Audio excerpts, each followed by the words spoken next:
क्या मैं आपको एक उदाहरण से बता सकता हूं? ये कौन सा क्या एड्रेस है बताएंगे? कौन सा शहर है साहब?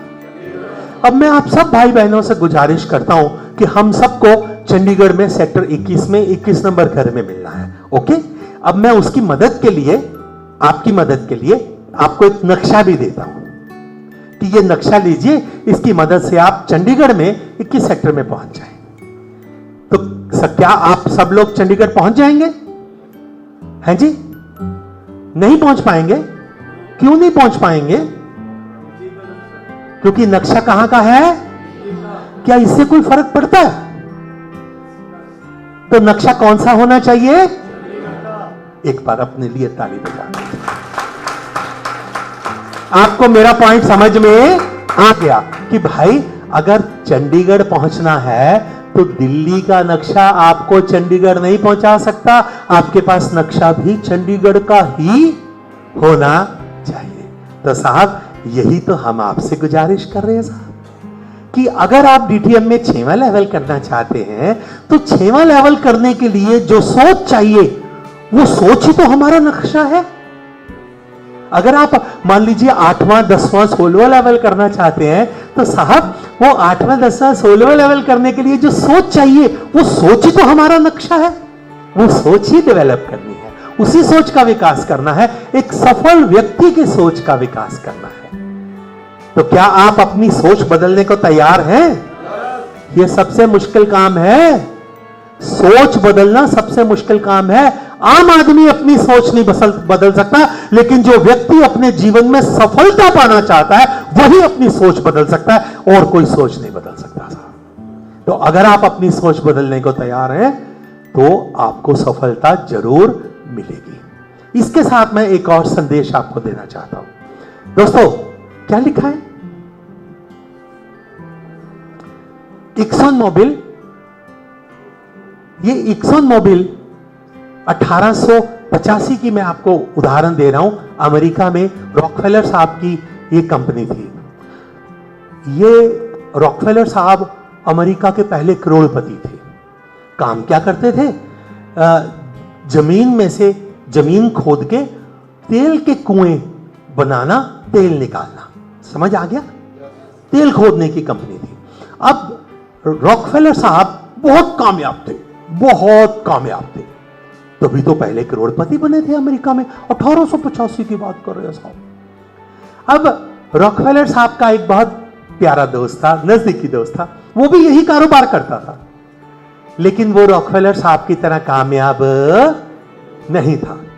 तो एक दिन रॉकफेलर साहब का दोस्त रॉकफेलर साहब के पास आता है, उनको कहता है मैं तेरे से कुछ पूछना चाहता हूं यार। रॉकफेलर साहब कहते हैं पूछो, क्या पूछना चाहते हो? कहते सुनो, तुम जहां भी कुआं खोदते हो तुम्हें तेल मिलता है, तुम इतने कामयाब हो, अब मैं भी यही काम करता हूं, मेरे को तेल नहीं मिलता, मैं तेरी तरह कामयाब नहीं हूं, बता मेरी कमजोरी क्या है, मेरी गलती क्या है? प्रश्न समझ आ गया? तो अब रॉकफेलर साहब उससे पूछते हैं कि भाई तेरे को तेल नहीं मिलता, तू जगह जगह पे खोदता है, तू मेरे को यह बता तू अपनी खुदाई करता कैसे है, तेरा सिस्टम क्या है? तो वो बताता है कि मैंने एक जगह पे खुदाई की 125 फुट, मेरे को तेल नहीं मिला। कहते फिर मैंने खुदाई की 150 फुट दूसरी जगह पे, मेरे को वहां भी तेल नहीं मिला। कहते फिर मैंने तीसरा कुआं खोदा 250 फुट, वहां भी तेल नहीं मिला। कहते फिर मैंने चौथा कुआं खोदा 200 फुट, वहां भी तेल नहीं मिला। यार तेरे को हर जगह पे तेल कैसे मिल जाता है? तो रॉकफेलर साहब उसको जवाब देते हैं, जो जवाब देते हैं उसको ध्यान से सुनो मेरे भाई। रॉकफेलर साहब कहते हैं कि देखो तुमने 4 जगह के ऊपर कुल कितने फुट खोदा है?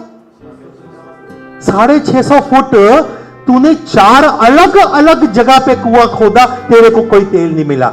अगर मैं तेरी जगह पे काम करता तो मैंने एक ही जगह पे 650 फुट खोद देना था, वहां से यकीनन मेरे को तेल मिलना ही मिलना था। तो दोस्त कहने का मतलब क्या है? कहने का मतलब यह है कि जहां पे भी आप काम करना चाहते हैं, जहां आपका मन टिक गया वहां काम करो, लेकिन जहां भी काम करो एक ही जगह पे काम करके इतनी गहराई, इतनी डेप्थ, इतनी गहराई में जाके काम करो कि वहां से आप लाखों करोड़ों और रॉयल्टी जो है कमा सको। बहुत साल पहले की बात बताता हूं। मेरा एक दोस्त है, बहुत प्यारा दोस्त है, वो हमारी एलडीपी में आया तो मैं उसको देख के बड़ा खुश हुआ, तो वो भी देख के बड़ा खुश हुआ। फिर हम फ्री टाइम में बैठे बातें कर रहे थे, तो मैंने उससे पूछा कि तू कैसे आया नेटवर्किंग में। तो मेरे दोस्त हैं, उन्होंने मेरे को ज्वाइन करवाया था। मैं कहा बहुत अच्छी बात है। मैं कहा क्या इससे पहले कोई एक्सपीरियंस लिया नेटवर्किंग का? तो उसने एक कंपनी का नाम लिया, मेरे को कहता कि मैंने पहले वो ज्वाइन की। मैं क्या कितने पैसे कमाए? कहते 9 पैसे कोई नहीं कमाए, 2 महीने काम किया था। मैं कहा अच्छा कोई बात। कहते फिर मैंने फलानी कंपनी ज्वाइन की। मैं कहा अच्छा उसमें कितना लेवल हुआ, कितने पैसे कमाया? तो कोई पैसा नहीं कमाया, 4 महीने बाद मैंने वो कंपनी छोड़ दी। अच्छा, मैं कहा और क्या एक्सपीरियंस है? कहते मैंने फलानी कंपनी भी ज्वाइन की। अच्छा, मैं कहा उसमें कितने महीने काम किया? कहता 5-6 महीने काम किया। मैं कहा कमाई क्या हुई? कहता कमाई कुछ नहीं हुई। मैं कहा अब ये बता हमारी कंपनी को कब छोड़ना है, ये भी बता दे। कहता क्या मतलब हुआ? और मैं कहा मेरे भाई अगर 2 महीने काम करके वो कंपनी छोड़ दी, 4 महीने काम करके वो कंपनी छोड़ दी, 6 महीने काम करके वो कंपनी छोड़ दी, तो तू इसको भी छोड़ेगा?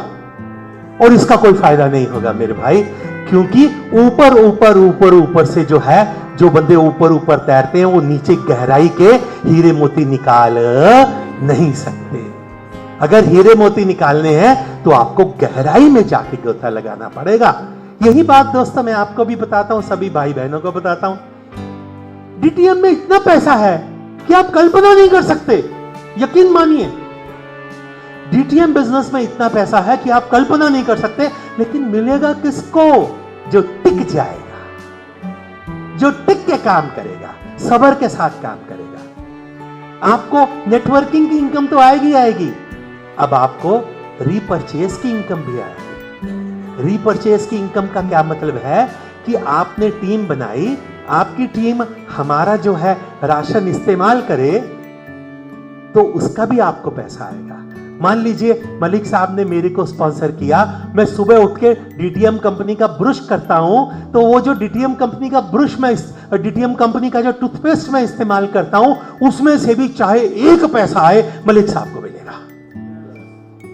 मतलब क्या है? एक बार आपने अपनी टीम बनाई, आपकी टीम में लोग आज शाम को चावल खाएंगे, वो चावल खा रहे हैं तो आपको उसका 2 पैसे आ रहा है। आप अपनी टीम को जितना बढ़ाते जाएंगे, जितनी आपकी रीपरचेज होती जाएगी, उतना आपको पैसा मिलेगा। दोस्तों हम आज तक 10 साल, 20 साल, 30 साल, 40 साल हम राशन बाजार से लेके आए हैं, तो उसकी क्वालिटी की गारंटी कोई नहीं है। और वो जिससे आप राशन लेके आते हैं वो आपको डिस्काउंट भी नहीं देता, इनकम की बात छोड़ो, थैंक यू भी नहीं कहता। लेकिन आज एक बार खड़े होके प्रदीप सर के लिए थैंक्स करते हैं, खूब ताली बजा के। दोस्तों आज थैंक यू, पधारो पधारो पधारो। लेकिन आज प्रदीप सर ने इतना बढ़िया बिजनेस प्लान बनाया है कि आप नेटवर्किंग करके तो पैसे कमाएंगे ही कमाएंगे, उसके बाद आपकी टीम में जितने लोग घर में राशन खाएंगे, चाय पिएंगे, उसमें से भी आपको इनकम आने वाली है। क्या इससे बढ़िया कुछ हो सकता है साहब? तो कहने का मतलब क्या है, आज आप डीटीएम के साथ जुड़े हैं, इसको करना सीखें, समय दें, मेहनत करें, कामयाब सोच का विकास करें और अपनी टीम में गहराई में जाके, जितनी गहराई में आपकी डाउनलाइन है, आपकी टीम है, आपकी लाइफलाइन है, उनकी जाके मदद करें, तो आपको कामयाब होने से कोई रोक नहीं सकता। तो कुल मिला के कितने काम करने हैं साहब? नंबर 1 क्या करना है, नंबर 2, नंबर 3, नंबर 4। क्या हम ये चारों काम कर सकते हैं? अगर आप ये शिद्दत से दिल लगा के ये चारों काम आने वाले 4 साल कर देंगे, तो मेरे को यकीन है कि आने वाले 4 साल के अंदर अंदर हमारे बीच में जितने साथी यहां बैठे हैं, उनमें से आधे से ज्यादा हमारे रॉयल्टी अचीवर होने वाले हैं। अब दोस्तों बात यहां खत्म नहीं होती, बात यहां से शुरू होती है कि आपको सीखना है, समय देना है, मेहनत करनी है और सफल सोच का विकास भी करना है। अब अगला पॉइंट आता है कि सफल सोच क्या होती है, सफल लीडर सोचता कैसे है। अब हम उसके बारे में चर्चा करेंगे। तो क्या आप मेरे साथ बोल सकते हैं क्या लिखा है ये? क्या आप हमारे में से कितने साथी हैं जो डीटीएम में सफल होना चाहते हैं? कितने साथी हैं जो सच में सफल होना चाहते हैं? अब मैंने कितने सवाल पूछे? अब इन दोनों में से हमारी सोच क्या होनी चाहिए? सच में सफलता पाना चाहता हूं। अब सारे बहन भाइयों के मन में ये सवाल होगा कि सच में सफलता पाने का मतलब क्या होता है? आपकी परिभाषा अलग हो सकती है, आपकी परिभाषा अलग हो सकती है, पर क्या आप मेरी परिभाषा जानना चाहते हैं कि सच में सफल होने का मतलब क्या है? आपको एक छोटी सी कहानी सुनाता हूं, और ये सच्ची कहानी है। ये जो आप तस्वीर देख रहे हैं, ये सुकरात साहब की तस्वीर है। यूनान देश के एक बहुत बड़े विद्वान हुए हैं सुकरात साहब। आज भी अगर सबसे अक्लमंद लोगों की सूची बनाई जाए तो उसमें सुकरात साहब का नाम जरूर आएगा। तो जब सुकरात साहब जिंदा थे, उनके पास एक 18-20 साल का लड़का आता है। सुकरात साहब को कहता है, गुरुजी मैं आपसे कुछ सीखना चाहता हूं। सुकरात साहब कहते हैं, बेटा क्या सीखना चाहते हो? कहते मैं अपने जीवन में कैसे सफल हो सकता हूं ये आपसे सीखना चाहता हूं। आपके मन में भी तो यही सवाल है, तो जानना चाहते हैं सुकरात साहब ने जवाब क्या दिया? सुकरात साहब उसको कहते हैं कि मैं कल सुबह नदी में स्नान करने जाऊंगा, आप मेरे को नदी के किनारे मिलना। तो अगले दिन जब लड़का सुकरात साहब को नदी के किनारे मिलता है, तो सुकरात साहब नदी के बीच में खड़े होकर स्नान कर रहे होते हैं। उस लड़के को देख के इशारा करते हैं कि आ जाओ, तुम भी नदी के अंदर आ जाओ। तो जैसे ही लड़का धीरे धीरे करके नदी के बीच में जाता है, बीच में नदी क्या होती है साहब? गहरी होती है। तो सुकरात साहब उसकी गर्दन पकड़ते हैं, उसको पानी में डुबो देते हैं। अब उस लड़के को सांस नहीं आता। अब वो उनकी पकड़ से छूटने की कोशिश करता है, लेकिन सुकरात साहब उसको मजबूती से पकड़ के रखते हैं, उसको सांस नहीं लेने देते, उसका मुंह बाहर नहीं आने देते। और वो लड़का समझ जाता है कि अगर मैं 2 मिनट भी और पानी के नीचे रहा, मेरी मौत पक्की है। अब वो क्या करता है? अपनी पूरी ताकत इकट्ठी करता है, उनकी पकड़ से छुट के दूर खड़ा होकर कहता गुरुजी मैं तो आपसे सफलता पाने का राज सीखने आया था, पर आप तो मेरे को मारना चाहते हैं। तब सुकरात साहब उससे पूछते हैं कि बेटा, जब मैंने तेरे को पानी के नीचे रखा हुआ था दबा के, तो उस वक्त तेरे मन में सबसे ज्यादा किस चीज की इच्छा थी? लड़का कहते जी उस वक्त मेरे मन में सांस लेने की इच्छा थी कि कहीं से मेरे को 2 सांस मिल जाएं। कहते जब तू पानी के बाहर आया, तुमने सबसे पहले क्या काम किया? कहता जी मैंने सबसे पहले सांस लिया। कहते सबसे पहले सांस क्यों लिया? कहता जी अगर मैं सांस नहीं लेता तो मैंने तो मर जाना था। तब सुकरात साहब उसको कहते हैं कि बेटा, जिस दिन तेरे मन में सफलता पाने की इच्छा इतनी प्रबल हो जाएगी कि तू सोचने लग जाए कि अगर मैं सफल नहीं हुआ तो मैं मर ही जाऊंगा, उसी दिन तू सफल होगा, उससे पहले सफल नहीं हो सकता। दोस्तों, कामयाब लोग कौन होते हैं? कामयाब लोग वही होते हैं जिनके मन में कामयाब होने की क्या होती है? क्या होती है साहब? प्रबल इच्छा होती है साहब। आधे अधूरे मन से कोई बड़ा काम नहीं किया जा सकता साहब। इतनी इच्छा पैदा करो कि सफल होने के बिना जीना अच्छा ना लगे। सहमत हैं? आपको एक लतीफा सुनाऊं, चुटकुला सुनाऊं? जब आप दिल्ली जाते हैं तो रास्ते में अंबाला कैंट आते हैं ना। अंबाला कैंट में वायुसेना का, एयरफोर्स का अड्डा है। तो वो जो लड़ाकू जहाज हैं वो प्रशिक्षण करते रहते हैं, ट्रेनिंग करते रहते हैं। पास में पानी की टंकी के ऊपर 2 कबूतर बैठे थे।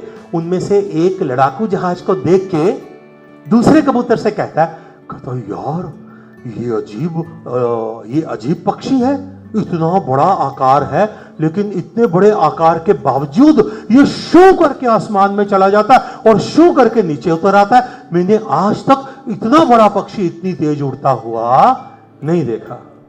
जो दूसरा कबूतर था वो थोड़ा सियाना था।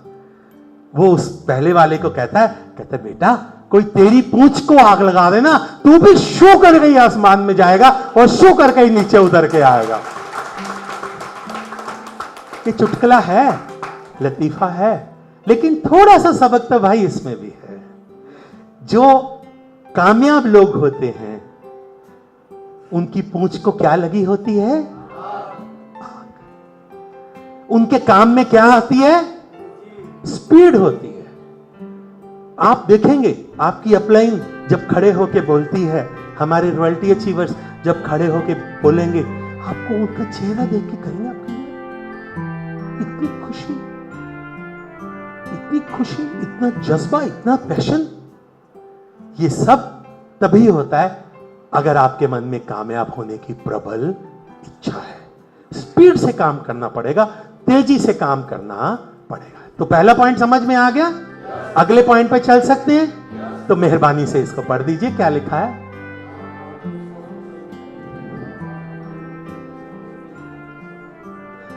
हम में से कितने साथी हैं जिनको विश्वास है कि वो कामयाब होंगे? Thank you. हम में से कितने साथी हैं जिनको 100% विश्वास है कि वो कामयाब होंगे? Thank you. अब मैंने कितने सवाल पूछे साहब? अब इन दोनों सवालों में से हमारी सोच क्या होनी चाहिए? 100% विश्वास है, 100% विश्वास है। कितने भाई बहन हैं जिनको 100% विश्वास है कि वो कामयाब हो? 100% विश्वास क्या होता है? आपकी परिभाषा अलग हो सकती है, आपकी परिभाषा अलग हो सकती है, हम सब भाई बहनों की परिभाषा अलग अलग हो सकती है। लेकिन क्या आप मेरी परिभाषा सुनना चाहते हैं? क्या आपको एक और छोटी सी कहानी सुनाऊं? ये कहानी जो मैं आपको सुनाऊंगा, ये क्या नाम है जी किताब का? क्या नाम साहब? श्री खैरा साहब की किताब है, बहुत प्यारी किताब है। आप सब भाई बहनों से गुजारिश है ये किताब खरीदना और पढ़ना। आप नोट करेंगे कि मैं बहुत सारी बातें आपको इस किताब से बताऊंगा। तो अगर आपके पास ये किताब हो तो आपको इससे भी ज्यादा जानकारी मिल सकती है कि हम जीवन में सफल कैसे हो सकते हैं। तो साहब, श्री खैरा साहब जीत आपकी में अफ्रीका के एक छोटे से देश की कहानी लिखते हैं। कहते हैं उस देश में कई साल बारिश नहीं हुई, सूखा पड़ गया, लोगों के पास खाने को अन्न नहीं था, बीमारियां हो गई, अफरा तफरी हो गई, पूरा पर मतलब सब कुछ त्राहिमाम त्राहिमाम हो गया। तो वहां के राजा ने अपने सारे मंत्रिमंडल की बैठक बुलाई, मंत्रियों को, विशेषज्ञों को, पंडितों को, सबको बुलाया और सबके सामने एक ही सवाल किया कि हमारे देश में इतने साल हो गए बारिश नहीं हो रही है, आप बारिश का कोई इंतजाम करो। तो सभी ने आपस में जब बैठ के जब सलाह मशवरा किया तो सभी एक ही नतीजे पे पहुंचते हैं। सभी लोग राजा को कहते हैं कि राजा, हमारे देश में बारिश हो सकती है अगर मालिक चाहे तो मालिक को खुश करने के लिए हमें दुआ अरदास करनी पड़ेगी, प्रार्थना करनी पड़ेगी, यज्ञ करना पड़ेगा। लेकिन शर्त यह है कि यज्ञ ऐसा होना चाहिए कि हमारे देश में जितने भी परिवार हैं उनमें से एक कम से कम एक मेंबर उस यज्ञ में जरूर आना चाहिए। तो राजा कहता है ठीक है। राजा एक दिन एक स्थान तय करता है, पूरे देश में ढिंडोरा पिटवा देता है। तो साहब यज्ञ शुरू होता है, हजारों लोग यज्ञ में आहुति डालने आते हैं, लेकिन उन सब में एक बच्चा होता है जो अपने साथ क्या लेके आता है जी? छाता लेके आता है। सब लोग इसको देख के इस बच्चे की मजाक उड़ाने लग जाते हैं। सब लोग इसको कहते हैं, ओ मूर्ख बच्ची, हमारे देश में तो कई साल हो गए बारिश नहीं हुई, तू छाता लिए क्यों घूम रहा है? जानना चाहते हैं बच्चा जवाब क्या देता है? बच्चा कहता है, जब हम यज्ञ करेंगे, मालिक खुश हो जाएंगे, हमारे देश में बारिश हो जाएगी, तो क्या मैं वापस अपने घर भीगता हुआ जाऊंगा? इसलिए मैं तो पहले से ही छाता लेके आया हूं। दोस्तों, हजारों लोग आए थे यज्ञ में आहुति डालने के लिए, लेकिन विश्वास कितने लोगों को था? सिर्फ जो विश्वास इस छाते वाले बच्चे के मन में था। मैं इसी बच्चे के विश्वास को पूर्ण विश्वास कहता हूं, 100% विश्वास कहता हूं। दोस्तों, कामयाब होना है, आपके मन में भी इतना ही विश्वास होना चाहिए। अब अगर आज नहीं है, कोई बात नहीं, कोई बात नहीं, ये विश्वास पैदा करने में समय लगता है। तो सबसे पहले खुद के ऊपर विश्वास कीजिए कि आप में कामयाब होने के सारे गुण मौजूद हैं। जितना विश्वास आप खुद पे करते हैं उससे 10 गुना ज्यादा विश्वास अपने स्पॉन्सर, अपने अपलाइन पर भी करना है, क्योंकि आपकी सफलता में आपसे ज्यादा योगदान आपके स्पॉन्सर और अपलाइन का होने वाला है। हमारे भाई रामगोपाल जी ने क्या बताया, क्या कहा कि मैं जितना मैं परमेश्वर का धन्यवाद करता हूं, उतना ही मैं उस इंसान का भी धन्यवाद करता हूं जिसके माध्यम से मैं डीटीएम बिजनेस में आया। क्योंकि हमारे में से कितने साथी हैं जो पहली बार आए हैं मीटिंग में, ट्रेनिंग में? हाथ खड़ा करेंगे। धन्यवाद, धन्यवाद। इनका एक बार दिल से स्वागत करते हैं साहब। दोस्तों, हम सब लोग डीटीएम बिजनेस में नए होते हैं और अलग अलग हमारी पढ़ाई है, अलग अलग कारोबार है, अलग अलग अनुभव है। डीटीएम करने का तजर्बा किसी को भी नहीं होता। मलिक साहब को कौन सा था जब इन्होंने डीटीएम ज्वाइन किया? नहीं था साहब, किसी को भी नहीं होता। लेकिन जो आपके स्पॉन्सर हैं, जो आपके अपलाइन हैं, जो आपके अपलाइन लीडर्स हैं, वो आपको हाथ पकड़ के आगे लेके जाते हैं, एक एक स्टेप पे सब कुछ समझाते हैं। तो जितना योगदान आपकी सफलता में आपके स्पॉन्सर अपलाइन का होने वाला है, आप उसका अंदाजा नहीं लगा सकते। मैं छोटी सी उदाहरण देता हूं। जो नए साथी हैं जिन्होंने नेटवर्किंग बिजनेस पहली बार किया है, उनको यह विशेष तौर पे संदेश देना चाहता हूं। डीटीएम बिजनेस में तो साहब जो नए साथी हैं, विशेष तौर पे वो मेरी बात को ध्यान से तवज्जो से सुने। हमारे डीटीएम बिजनेस में आपकी पूरी टीम, आपके स्पॉन्सर, आपके अपलाइन लीडर्स, आपके रॉयल्टी अचीवर्स, वो सब आपको सफल होने के लिए काम करते हैं, आपकी सफलता के लिए काम करते हैं। तो नए दोस्तों के मन में ये बात आएगी कि है कोई दूसरा बंदा मेरे को कामयाब करने के लिए क्यों मेहनत करेगा? क्यों? क्योंकि जो परंपरागत व्यापार है, ट्रेडिशनल बिजनेस है, उसमें तो सब बंदे अपना फायदा सोचते हैं, दूसरे का चाहे नुकसान हो। मिसाल देता हूं साहब, ये क्या है? करियाने की दुकान है। मान लो हम सड़क पे खड़े हैं, सड़क के इस कोने में भी ऐसी ही करियाने की दुकान है, सड़क के इस कोने में भी ऐसी ही करियाने की दुकान है।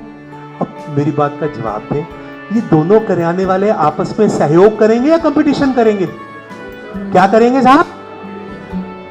ये करियाने वाला सामान 50 पैसे रुपया सस्ता करके बेचेगा ताकि इसके ग्राहक इधर आ जाए।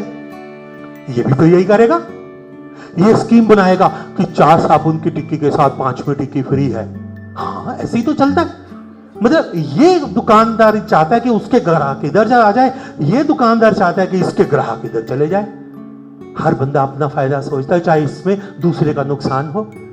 लेकिन ऐसा हमारे डीटीएम बिजनेस में नहीं है। क्यों नहीं है? लीजिए, आपको मिसाल देता हूं, उदाहरण देता हूं। मान लीजिए आप यहां पे हैं, आपने डीटीएम ज्वाइन किया, अपने स्पॉन्सर, अपने अपलाइन को कहा, सर मेरे को 1000 रुपए का चेक चाहिए, मेरा लेवल 1 करवाइए। तो उसके लिए आपके जो स्पॉन्सर अपलाइन है, वो आपके साथ मिलके क्या करते हैं? 1-to-1 मीटिंग्स करते हैं, ग्रुप मीटिंग्स करते हैं। आपके दोस्तों को, पड़ोसियों को, रिश्तेदारों को, मतलब जितने आपके जानने वाले हैं, उनको आपके स्पॉन्सर अपलाइन प्लान दिखाने में आपकी मदद करते हैं। मान लीजिए आपने 15-20 लोगों को प्लान दिखा दिया, क्या 15-20 के 15-20 हाँ बोलते हैं? दोबारा पूछता हूं, क्या 15-20 के 15-20 ही हाँ बोल देंगे? नहीं। लेकिन अगर आप 15-20 प्लान दिखाएंगे ना, तो 2 लोग तो जरूर हाँ बोलने वाले आपको मिल जाएंगे। तो आपका लेवल 1 हो गया। कितने का चेक आ गया? तो अब आपके ए और बी वो आपका चेक देखते हैं, वो कहते हैं सर जी अकेले हमें भी 1000 रुपए का चेक चाहिए, हमारा भी लेवल 1 चाहिए। तो अब आप भी अपने ए और बी की मदद करते हैं। ये काम करने में आपके स्पॉन्सर अपलाइन आपकी क्या करते हैं? मदद करते हैं। तो मान लीजिए ए ने भी अपने 15-20 दोस्तों को प्लान दिखाया, बी ने भी 15-20 लोगों को प्लान दिखाया। क्या सभी के सभी ज्वाइन करते हैं? 15-20 में से 2-2 तो आपको जरूर मिलेंगे ज्वाइन करने वाले। तो आपके ए और बी का कौन सा लेवल हो गया? सॉरी, पहला। और अगर आपके दाएं बाएं 3-3 हो गए, आपका कौन सा लेवल हो गया? सेकंड। तो अब ध्यान दीजिए, आपका लेवल दूसरा कब हुआ? जब आपके ए और बी का कौन सा लेवल हो गया? मतलब आपने तरक्की की जब आपके ए और बी ने भी तरक्की की। और जब आपने आपके ए और बी ने तरक्की की तो आपके स्पॉन्सर और आपके अपलाइन ने भी तरक्की की। यही तो हमारा डीटीएम बिजनेस है कि भाई तेरी तरक्की तभी होगी जब तेरा परिवार बढ़ेगा, जब तेरी टीम बढ़ेगी। तो टीम बढ़ाने के लिए आप भी मेहनत करेंगे, आपके स्पॉन्सर अपलाइन भी मेहनत करेंगे, आपके अपलाइन लीडर्स भी मेहनत करेंगे। तो साहब इस काम में सब लोग एक दूसरे की क्या करते हैं? मदद करते हैं। तो विश्वास करें, मेरा यकीन करें, आपके स्पॉन्सर अपलाइन हमेशा आपकी मदद करना चाहते हैं, आपको सफल होते देखना चाहते हैं। मेरी ये बात पल्ले बांध लीजिए। Thank you. तो साहब जो मैं कहने वाला था, अब इस बात को पल्ले बांध लीजिए। आपकी पूरी टीम में, आपकी ग्रो लाइन में, आपकी अपलाइन में, आपके लीडर्स में, आपकी दर्जनों, हजारों, सैकड़ों, लाखों लोगों की टीम में अगर एक इंसान ये चाहता है कि आप तरक्की करो, आपका छठा लेवल हो, आपका 8वां, 10वां, 16वां लेवल हो, जो एक इंसान आपको हमेशा बढ़िया से बढ़िया गाड़ी में देखना चाहता है, आपको हमेशा कामयाब होते देखना चाहता है, वो बंदा आपका स्पॉन्सर है, वो बंदा आपका अपलाइन है। आज जैसे भाई रामगोपाल 5 बार करोड़पति बन के ये कहते हैं कि मैं परमेश्वर जितना ही उसी इंसान का धन्यवाद करता हूं जिसने मेरे को डीटीएम के साथ जोड़ा है। यकीन मानना आप भी कामयाब होके रामगोपाल भाई की ही बात कहेंगे। तो जितना विश्वास आप खुद पे करते हैं उससे 10 गुना ज्यादा विश्वास आप अपने स्पॉन्सर अपलाइन पर कर सकते हैं। समझ में आ गया? और इससे भी 10 गुना ज्यादा विश्वास आपको अपनी कंपनी डीटीएम के ऊपर करना है और हमारे आदरणीय एमडी और सीएमडी साहब के ऊपर भी करना है। दोस्तों यकीन करना, यकीन करना, मैंने दुनिया में लाखों लोग देखे हैं लेकिन प्रदीप सर जैसा इंसान नहीं देखा, नहीं देखा। लोग पैसा कमाने के लिए बड़ा काम करते हैं लेकिन मैंने ये इंसान देखे हैं प्रदीप साहब जो पैसे के साथ साथ पुण्य कमाने के लिए भी काम करते हैं। यकीन मानिए साहब, किसी का बुरा नहीं, किसी का बुरा नहीं। अगर कोई इनके साथ बुरा करके चला गया कोई भी गलत, किसी का बुरा नहीं। और जो जुबान दी उसके ऊपर पक्के, जो कमिटमेंट की उसके ऊपर पक्के। आज तक डीटीएम में 0.5 करोड़ से ज्यादा लोग हैं। हमारी डीटीएम बिजनेस प्लान में 1000 रुपए से 1.5 करोड़ रुपए का तक 1.5 करोड़ रुपए तक का चेक है। लेकिन आज तक 18 साल में कोई एक इंसान ऐसा नहीं हुआ जो ये कहे मेरा लेवल हो गया, तेरा चेक नहीं आया। ये सब जैन साहब की बदौलत है। तो मैं आपको अपने दिल से ये बात कहता हूं, विश्वास करो, अपने ऊपर विश्वास करो, अपने स्पॉन्सर अपलाइन पे विश्वास करो, अपनी कंपनी पे विश्वास करो और कंपनी की मैनेजमेंट पर भी विश्वास करो। हमारी डीटीएम कंपनी के बारे में मलिक साहब विस्तार में बताएंगे, लेकिन आपको बस इतनी सी बात बताता हूं, 18 साल में हमारी कंपनी लगातार तरक्की कर रही है। एक भी हमने ऐसा काम नहीं किया, हमारी कंपनी ने ऐसा काम नहीं हुआ जो भारत सरकार के कानून के मुताबिक नहीं हो। हर काम भारत सरकार के कानून के मुताबिक पहले से ही करके रखते हैं ताकि हमारे काम में, हमारी टीम के काम में कोई रुकावट ना आए। ये सारी बातें रॉयल्टी अचीवर हमारे मलिक साहब बताएंगे।